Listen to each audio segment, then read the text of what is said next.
Hi hello வாங்க, எப்படி இருக்கிறீங்க? நல்லா இருக்கிறீங்களா?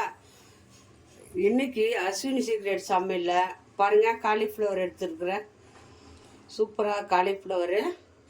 நம்ம காலிஃப்ளவர் சில்லி பண்ண போகிறோம். எப்படி பண்ணுறது பார்ப்போம். காலிஃப்ளவரு சில்லி பண்ணலாம் வாங்க. எப்படி செய்கிறது பார்க்கலாமா? நான் ஒரே ஒரு சின்ன பூ எடுத்துருக்குறேன். அந்த சின்ன பூ தான் நான் பாருங்கள் இந்த மாதிரி சைஸில் கட் பண்ணி வச்சுருக்குறேன். பாருங்கள், நம்ம இது சில்லி போட போகிறோம். எப்படி போடுறது பார்க்கலாம். இதை ஒரு தட்டில் எடுத்து வச்சுக்கலாம். பாருங்கள், ஒரு பாத்திரம் வச்சுக்கோங்க. ஒரு பாத்திரத்தில் கொஞ்சம் தண்ணி ஊற்றி சூடு பண்ணிக்கலாம். தண்ணி நல்லா கொதிக்கணும். காலிஃப்ளவர் போட்டுக்கலாம். பூச்சி இருக்கும் இல்லையா காலிஃப்ளவரில், அந்த பூச்சியெல்லாம் வெளியே வர்றதுக்காக நம்ம சுடு தண்ணியில் போட்டு எடுத்துக்கலாம். பாருங்கள், தண்ணி நல்லா கொதிக்குது. அதில் நம்ம கொஞ்சம் மஞ்சத்தூள் போட்டுப்போம். மஞ்சத்தூள், அது கூட கொஞ்சம் உப்பு, சால்ட்டு போட்டுக்கோங்க. உப்பு போட்டு மஞ்சத்தூளும் உப்பு போட்டு நல்லா கொதிக்க வைங்க. தண்ணி கொதிக்கணும். அப்போ தான் அதில் இருக்கிற பூச்செல்லாம் செத்துடும். இல்லைன்னா பூச்சி சாவாது. பாருங்கள், கொதி வருது. நல்லா கொதிக்குது. நம்ம காலிஃப்ளவரை போட்டுக்கலாம். அதில் தண்ணியில் போட்டு காலிஃப்ளவரை கொதி வர விடுங்க. நல்லா ஒரு கொதி வரணும். பாருங்கள், நல்லா கொதி வருது.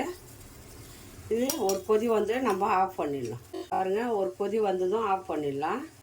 அந்த ஜல்லாடில் இதை போட்டு தண்ணியெல்லாம் இழுத்துடணும். இந்த மாதிரி ஒரு ஜல்லாடியில் அந்த காயை போட்டு தண்ணி இல்லாமல் ட்ரையாக எடுத்துக்கலாம். பாருங்கள், இந்த மாதிரி ஒரு பாத்திரம் எடுத்துக்கோங்க. கொஞ்சம் மிளகாத்தூள் எடுத்துக்கோங்க. வெறும் மிளகாத்தூள் எடுத்துக்கோங்க.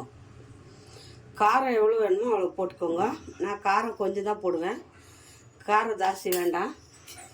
வெறும் மிளகாத்தூள் எடுத்துக்கோங்க.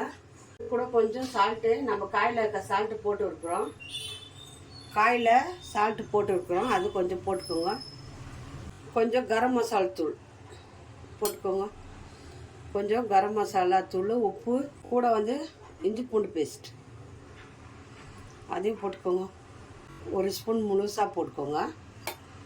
போட்டுன்னு அது கூட பாருங்கள் கொஞ்சம் காம்ப்ளான் மாவு போட்டுக்கோங்க.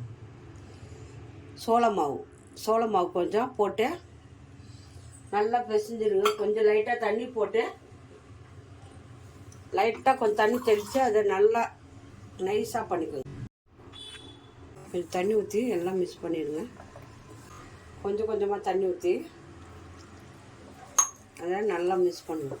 அவ்வளோதாங்க. இது ரொம்ப சிம்பிளாக பண்ணலாம். பாருங்கள், இந்த மாதிரி நைஸாக இந்த மாதிரி கரைச்சிக்கோங்க. கொஞ்சமாக தண்ணி ஊற்றி கொஞ்சம் கெட்டி பதத்தில், ரொம்ப நைஸாக பண்ணாதுங்க, தண்ணியாக இந்த மாதிரி கரைச்சிக்கலாம். பாருங்கள், காலிஃப்ளவர் நம்ம தண்ணியிலேருந்து எடுத்துட்டோம். அதை போட்டுக்குவோம். எல்லாத்துலேயும் இதில் மிக்ஸ் பண்ணிவிடுங்க. நல்லா மிக்ஸ் பண்ணிவிட்டு ஒரு 1/2 hour ஊற வைக்கணும். அப்போ தான் நல்லா வரும். சில்லி சூப்பராக வரும்.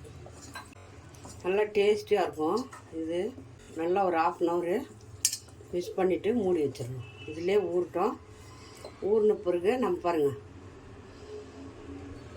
ஊறின பிறகு எண்ணெயில் பொரிச்சுக்கலாம். அவ்வளோதாங்க. சிம்பிளாக பண்ணலாம். காலிஃப்ளவர் சில்லி நல்லா ஊறட்டும். ஊறின பிறகு நல்லா ஒரு 1/2 hour ஊற வச்சுருங்க. அப்புறமா பாருங்கள், எண்ணெய் காஞ்சிடுச்சு. நம்ம இப்போது சில்லி போட்டுக்கலாம். பாருங்கள், எண்ணெய் காஞ்சிடுச்சு. நம்ம இப்போ சில்லி போட்டுக்கலாம். பாருங்கள், ஊற வச்சுருக்கிறேன். 1/2 hour முன்னாடி நல்லா ஊற வச்சுருங்க. இப்போ போட்டுக்கலாம். நம்ம பாருங்கள், கொஞ்சம் தான் இருக்குது. நான் எல்லாத்தையும் போட்டுக்கிறேன். அப்படியே போட்டுட்டு 5 நிமிஷம் விட்டுருங்க. நல்லா அது ட்ரை ஆகும். அப்புறமா நம்ம திருப்பி போட்டுக்கலாம். ரொம்ப நல்லாயிருக்கும். இது காலிஃப்ளவர் சில்லி சிம்பிளாக பாருங்கள், சிம்பிளாக பண்ணலாம். இது ரொம்ப நல்லாயிருக்கும். சாப்பிட்றதுக்கும் அவ்வளோ டேஸ்டியாக இருக்கும். நம்ம இதில் எதுவும் மைதா மாவு எதுவுமே மிஸ் பண்ணல. வெறும் காம்ப்ளான் மாவு மட்டும் தான் யூஸ் பண்ணிக்கிறோம். ஹெல்த்தியானது. 5 நிமிஷம் விடுங்க. அப்படியே பாருங்க, மெதுவாக அப்படியே லைட்டாக திருப்பி விடுங்க. பாருங்கள், கொஞ்சம் கொஞ்சமாக பாருங்கள், அப்படியே எடுத்து விடுங்க. பாருங்கள் நல்லா பாருங்கள் சூப்பராக வருதுங்க. சில்லினா இதுதாங்க, சிக்கன் சில்லி இல்லைங்க, காலிஃப்ளவர் சில்லி.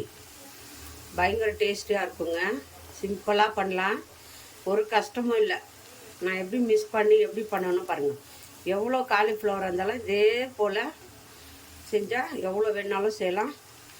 நல்லாயிருக்கும், சாப்பிடுவாங்க குழந்தைங்க, விரும்பி சாப்பிடுவாங்க எல்லாருமே. சைடிஷாக இந்த மாதிரி சிம்பிளாக பண்ணுங்கள். அது இது நிறைய மசாலா சேர்க்காம நம்ம சிம்பிளாக பண்ணாவே போதும்.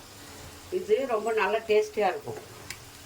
பாருங்கள் எவ்வளோ நல்லா வந்துருக்கு. இது கொஞ்சம் ட்ரை ஆகட்டும், ஏன்னா ஏற்கனவே சுடு தண்ணியில் போட்டு நம்ம எடுத்துருக்குறோம். அப்போவே கொஞ்சம் ஒரு 5% வெந்துடுச்சு. இப்போ மீதி இருக்கிறது வேகுது, அவ்வளோதான். ரொம்ப நேரம் கூட விட தேவையில்லை, ஒரு 2 நிமிஷம் விட்டால் போதும், நல்லா வெந்துடும். பாருங்கள் நல்லா வெந்துடுச்சு. இப்போ எடுத்துக்கலாம் நம்ம. பாருங்கள் கலர்ஃபுல்லாக வந்துட்டுக்குது. இப்போ இந்த இதில் ஜல்லடில் போட்டுக்கோங்க, ஏன்னா ஆயில் இல்லாது சுத்தமாக ஆயில் எடுத்துடுவோம். ரொம்ப நல்லா வருங்க, டேஸ்டியாக இருக்குங்க. ஒரு சின்ன பூ தான் போட்டேன் நான், எவ்வளோ வந்துருக்கு பாருங்கள். அருமையான டேஸ்டியான சைடிஷ். மிஸ் பண்ணாமல் வீட்டில் செய்யுங்க, ரொம்ப நல்லாயிருக்கும். பாருங்கள் எண்ணெய்லாம் எடுத்த பிறகு நம்ம இதில் போட்டுக்கலாம். பாருங்கள் சூப்பராக ஆயிடுச்சு. பாருங்கள் சவுண்டு வருது பாருங்கள். இதாங்க காலிஃப்ளவர் சில்லி. பாருங்கள் ரொம்ப சூப்பராக வந்திருக்கு, செம்ம டேஸ்ட்டாக இருக்குங்க. இது மாதிரி ஒரு நாளைக்கு வீட்டில் செஞ்சு பாருங்கள், ரொம்ப நல்லா வரும். பசங்க எல்லாருமே விரும்பி சாப்பிடுவாங்க. இதில் எதுவுமே கலக்கலை, சிம்பிளான டிஷ்ஷு, எல்லாருக்கும் பிடிக்கும். இதே போல் வீட்டில் செஞ்சு எல்லாருக்கும் கொடுங்க. இது யார் யாருக்கு பிடிக்குமோ லைக் பண்ணுங்கள், ஷேர் பண்ணுங்கள், கமெண்ட் பண்ணுங்கள். மறக்காமல் அஸ்வினி சீக்ரெட் சமையலை சர்ப்ரைஸ் பண்ணுங்கள். இன்னொரு டிஷ்ஷில்